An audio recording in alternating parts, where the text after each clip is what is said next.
Good morning, investors. Now we'll discuss the US Consumer Price Index for September 2022. US CPI increased by 0.4% in September 2022 versus 0.1% in August 2022 and 0.3% in September 2021 on 1 month percent change basis, indicating US consumer prices increased on monthly basis. Importantly, on 3 months percent change basis, US CPI increased by 0.17% in September 2022 versus 1.33% in August 2022 and versus 0.96% in September 2021, indicating on 3 months percent change basis, US CPI increased at really slower pace in quarter 3.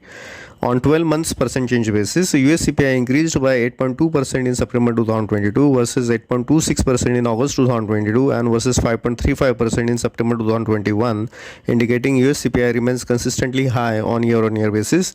Looking into details category wise, US food prices increased by 0.8% in September 2022 versus 0.8% in August 2022 and versus 11.2% on year-on-year basis, indicating food price CPI continues to remain high both on month and YoY basis. Energy prices decreased by -2.1% in September 2022 versus -5% in August 2022 and versus 19.8% on year-on-year basis, indicating energy prices continues to remain to contract but still high on year-on-year basis.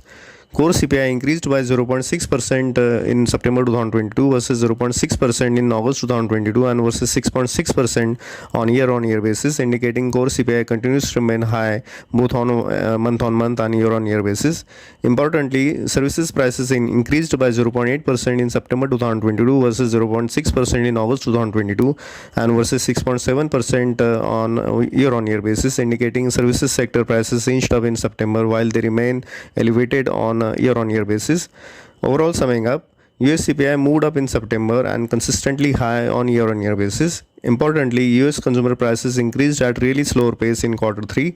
US services prices, being most dominant category, continues to remain high and biggest reason for elevated CPI both month-on-month and year-on-year basis. Food and core CPI prices held up on month-on-month basis. Correction in energy prices didn't help the CPI to come down on monthly basis.